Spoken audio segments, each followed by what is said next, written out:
पहले से ये कहावत कही जाती है कि teachers are born not made. क्या मतलब है इस कहावत का? इस कहावत का मतलब ये है कि टीचर्स जो होते हैं वो जन्मजात होते हैं। वो स्पेशल स्किल, स्पेशल एबिलिटी के साथ पैदा होते हैं। उन्हें तैयार नहीं किया जा सकता, उन्हें ट्रेंड नहीं किया जा सकता है। वो विशेष प्रतिभा के साथ जन्म लेते हैं। और इसके पीछे एक कारण ये भी है कि टीचर्स में कुछ खास क्वालिटीज होती हैं, कुछ खास स्किल्स होती हैं जिनके बेस पे ही उन टीचर्स को पहचाना जाता है।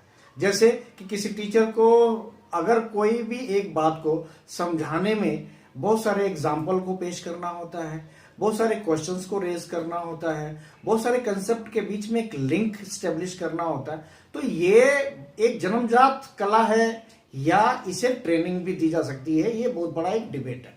अब इस डिबेट में आगे आते हैं तो ये देखते हैं कि जैसे जैसे हमारी जनसंख्या बढ़ती गई, अब तो ये जो टीचर्स होते हैं, जो जन्मजात होते हैं, वो तो बासमती के चावल जैसे होते हैं। अब बासमती का चावल और अच्छे जन्मजात टीचर वो तो कम ही पाए जाएंगे। लेकिन अब तो RTE 2009 आने के बाद तो ये मुश्किल और बढ़ गई है कि सरकार ये कहती है कि टीचर्स जो हैं वो क्वालिफाइड भी होने चाहिए, एबिलिटी वाले भी होने चाहिए, कैपेबल भी होना चाहिए, उनमें टीचिंग का टैलेंट भी होना चाहिए। अब इतने टीचर्स इनबॉर्न कहाँ से लाएंगे? ये एक बड़ी प्रॉब्लम है। तो इस प्रॉब्लम को सोल्यूशन देने के लिए जो हमारी एजुकेशन की टेक्नोलॉजी है, जो ये बिलीव करती है कि स्किल्स की ट्रेनिंग दी जा सकती है और बिहेवियर को मॉडिफाई किया जा सकता है।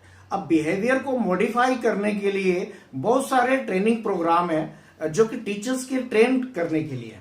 उनमें से माइक्रो टीचिंग एक स्पेशल प्रोग्राम है जिसका नाम आप सभी लोगों ने सुना हुआ है। ये देश के समस्त जो टीचर ट्रेनिंग प्रोग्राम है, बीएड है, BTC है, उसका एक बड़ा कंपलसरी पार्ट है। और उसका एक रीजन यही है कि टीचिंग में कम से कम कुछ प्रतिभाएं होनी चाहिए। जैसे उसमें AC³ एक फार्मूला है। AC³ का मतलब होता है कि A फॉर एटीट्यूड और एप्टीट्यूड। टीचर में एटीट्यूड और एप्टीट्यूड तो होना ही चाहिए, साथ ही साथ उसमें कंटेंट की नॉलेज होनी चाहिए। कंटेंट की नॉलेज के बाद उसमें कम्युनिकेशन और कॉन्फिडेंस होना चाहिए। ये तो बेसिक पर्सनालिटी कैरेक्टरिस्टिक्स हैं जो कि AC³ के थ्रू हम इन्हें एक्सप्लेन कर सकते हैं। प्लस साथ ही साथ टीचिंग स्किल्स की भी जरूरत होती है। बिना टीचिंग स्किल्स में पारंगत हुए कोई भी टीचर बढ़िया टीचर नहीं बन सकता है। स्किल में पर्टिकुलर ट्रेनिंग देने के लिए माइक्रो टीचिंग जैसी रणनीतियों को अपनाया जाता है और प्रशिक्षण कार्यक्रम की सफलता इस बात पे तय की जाती है कि हर एक जो प्रशिक्षु है, जो पीपल टीचर है, उस पर ट्रेनिंग की क्या व्यवस्था करते हैं। तो ले दे के हमारे पास जो एक स्ट्रेटजी होती है जिसको हम इजिली टीचर ट्रेनिंग प्रोग्राम में यूज कर सकते हैं, उसका नाम है माइक्रो टीचिंग। अब ये माइक्रो टीचिंग का कंसेप्ट क्यों आया, कैसे आया, कहां से आया, ये सभी को पता ही है कि जो एलन महोदय, इन्होंने ही माइक्रो टीचिंग का कंसेप्ट शुरू किया। और इसकी भी बड़ी अच्छी कहानी है कि उसी समय ही VCR, जो आपने घर में देखा होगा, VCR वीडियो प्लेयर जो होता है, उसका इन्वेंशन हुआ। और वो VCR के इन्वेंशन में उसकी खास बात ये होती थी कि हम वीडियो कैसेट रिकॉर्डर, यानी कि हम वीडियो को रिकॉर्ड भी कर सकते थे। तो उसमें जो कुछ भी चीजें चल रही हैं उसको रिकॉर्ड करके दोबारा रिप्रोड्यूस किया जा सकता था। और इसको एलन ने नोट किया और उसके बेस पे उन्होंने ये सोचा कि क्यों ना हम टीचर्स की जो ट्रेनिंग कराते हैं उसको रिकॉर्ड किया जाए। रिकॉर्ड करके हम जिसकी ट्रेनिंग हम कर रहे हैं उसको दोबारा दिखाया जाए और या देखा जाए। इससे क्या है कि टीचिंग में आने वाली जो कमियां हैं उसको देखा जा सकता था और उन कमियों पे टिप्पणी की जा सकती थी, फीडबैक दिया जा सकता था। टीचिंग में आने वाली जो भी कमियां थी उसको एलन एक VCR के माध्यम से नोट करके अपने बच्चों को दिखा के और उस पर फीडबैक लेके वो ट्रेनिंग में आने वाली जो कमियां थी उसको प्रशिक्षित किया करते थे, जिसको माइक्रो टीचिंग स्किल्स का नाम दिया गया। तो माइक्रो टीचिंग स्किल्स के अलावा भी सिमुलेशन जो टीचिंग टेक्निक है और ट्रेनिंग है, ये इनके जरिए भी टीचर्स की ट्रेनिंग की जाती है, टीचिंग स्किल्स की। बट माइक्रो टीचिंग सबसे जोरदार और सबसे बढ़िया माध्यम है टीचिंग के ट्रेनिंग के लिए। तो अब समझते हैं कि माइक्रो टीचिंग का साइकिल क्या होता है। माइक्रो टीचिंग का जो साइकिल होता है टोटल 36 मिनट का होता है, और इसमें हर टास्क के लिए 6-6 मिनट डेडिकेटेड किए गए हैं। पहले टीचिंग स्किल्स को हम टीचिंग साइकिल को समझते हैं। इसमें सबसे पहले एक हमें प्लान तैयार करना होता है 6 मिनट का, फिर वो उस प्लान को बनाने के बाद पढ़ाना होता है 6 मिनट तक, कितने हो गए 12। फिर उसको पढ़ाने के बाद उस पर फीडबैक पे काम करना होता है 6 मिनट का, तो कितने हो गए 12 6 या 18 मिनट हो चुके हैं। फिर दोबारा फीडबैक में अगर लिख दिया गया कि रीप्लान, तो फिर दोबारा प्लान बनाओगे 6 मिनट उसके, फिर दोबारा उसको रीटीच करोगे 6 मिनट फिर उसके, फिर 6 मिनट फीडबैक के, फिर 6 मिनट उसके, यानी कुल मिला के 36 मिनट का एक साइकिल पूरा होता है, जिसके बेस पे माइक्रो टीचिंग का एक साइकिल क्लियर होता है। और सबसे खास बात क्या है माइक्रो टीचिंग की, कि इसमें हर काम को सिंप्लीफाई कर दिया जाता है। इसमें हर टास्क को स्केल डाउन कर दिया जाता है। स्केल डाउन का मतलब है कम कर दिया जाता है। जैसे टोटल टीचिंग ड्यूरेशन वैसे तो पढ़ाने में 36 मिनट का होता है, 35 मिनट का होता है, 40 मिनट का होता है स्कूलों में, लेकिन यहाँ पे अभी ट्रेनिंग चल रही है तो वो इतना बड़ा तो ड्यूरेशन में पढ़ा नहीं सकता है, तो उसके ड्यूरेशन को कम करके 5 मिनट का 6 मिनट का कर दिया जाता है। ऐसे ही सारे स्किल्स को तो नहीं एक साथ वो इंक्लूड कर सकता है। अब उसमें आपके एक्सप्लेनेशन भी साथ में देना है, क्वेश्चनिंग भी करनी है, एग्जाम्पल भी देना है, इंट्रो भी करना है, तो ये सारे स्किल को एक साथ वो सीख नहीं पाएगा। जैसे क्रिकेट में देखा होगा आपने कि कैचिंग की प्रैक्टिस जब कराई जाती है तो सिर्फ कैचिंग की प्रैक्टिस कराई जाती है।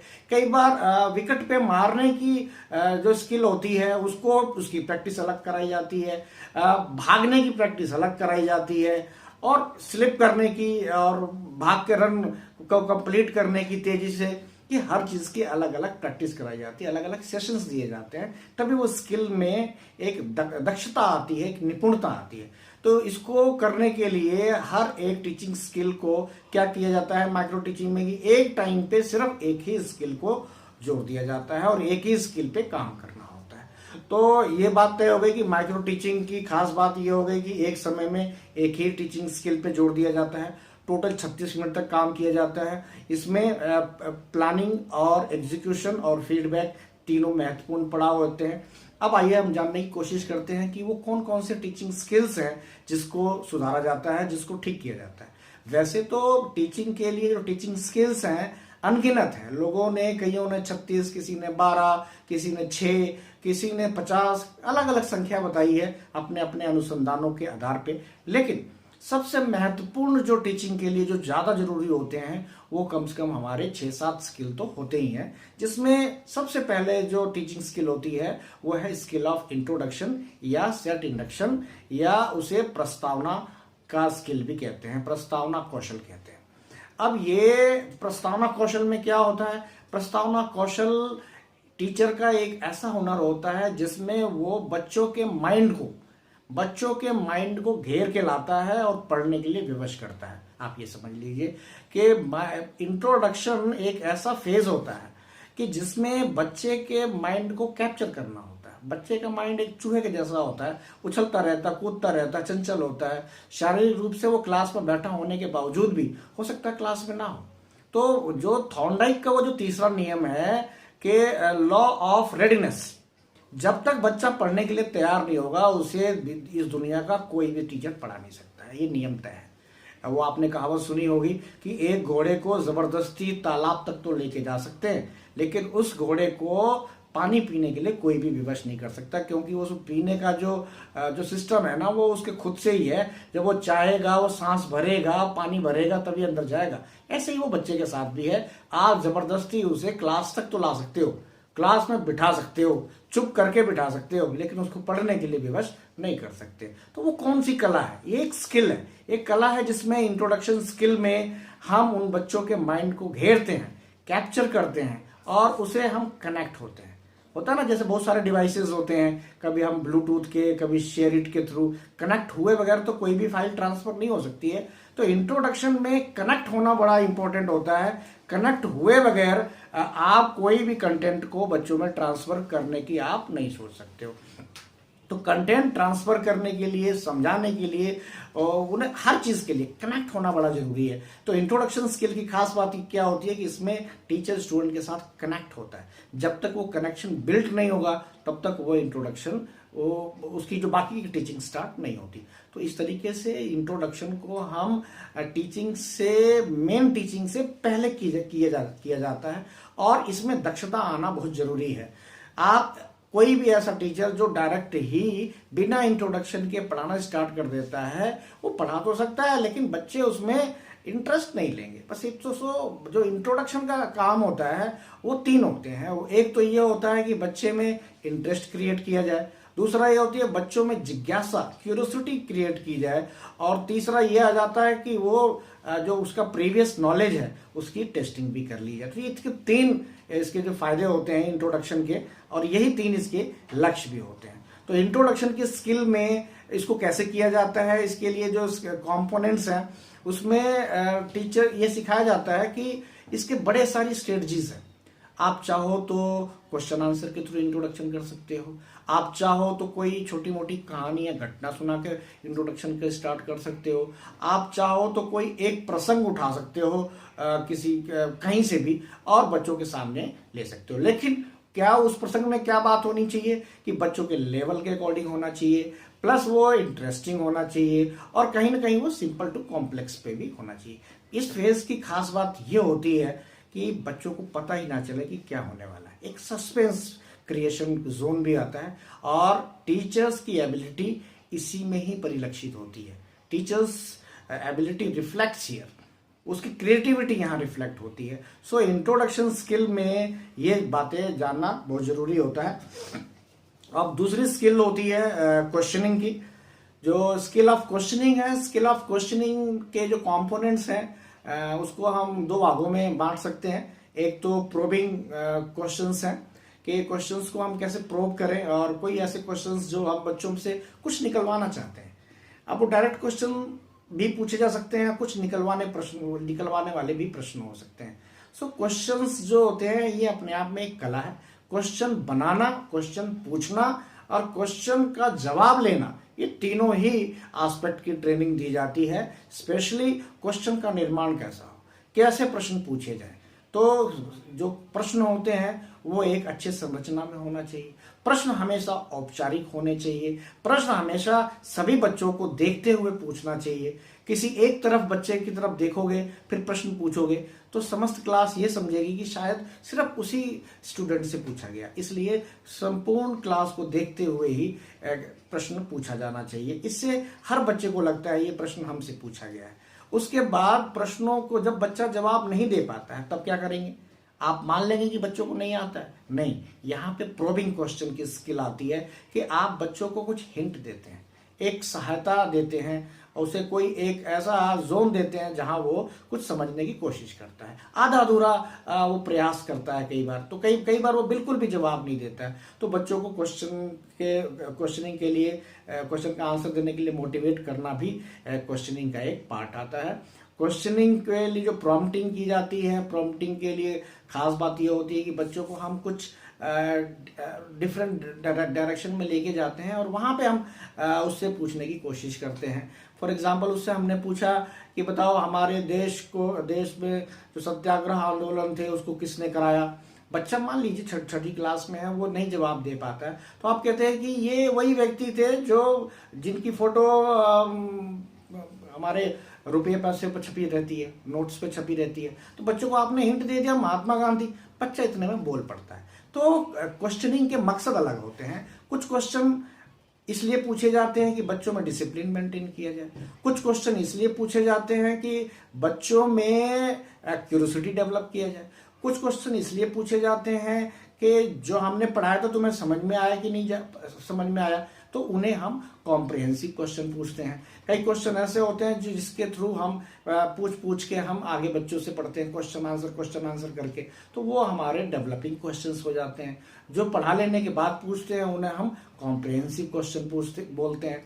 तो ये क्वेश्चनिंग का पूरा एक सिलसिलेवार एक स्किल होती है, और इस क्वेश्चनिंग स्किल में जो पारंगत हो जाते हैं उन्हें ही टीचिंग के लायक माना जाता है। तो टीचिंग स्किल्स में बहुत सारे स्किल्स और भी इंक्लूड होते हैं, उनके कई सारे कंपोनेंट्स होते हैं, कई सारे उसमें बारीकियां होती हैं जिसको सिखाया जाता है माइक्रो टीचिंग में।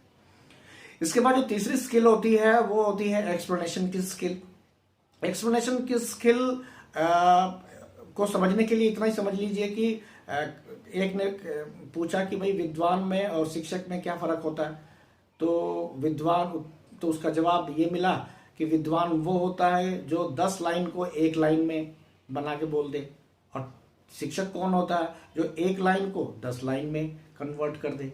तो टीचर का काम ये है, यहाँ एक्सप्लेनेशन है कि वो उसका एक्सप्लेनेशन, एक लाइन तो कंटेंट है, 9 लाइनें वो एक्सप्लेनेशन करने के लिए देता है, तब बच्चे को समझ में आती है। तो ये एक फार्मूला है, जब तक इस फार्मूले के बेस पे हम टीचर काम नहीं करते हैं, एक लाइन लिखा है और एक लाइन ही आपने बोल दिया, तो आपने टीचिंग क्या किया, आपने क्या एक्सप्लेन किया।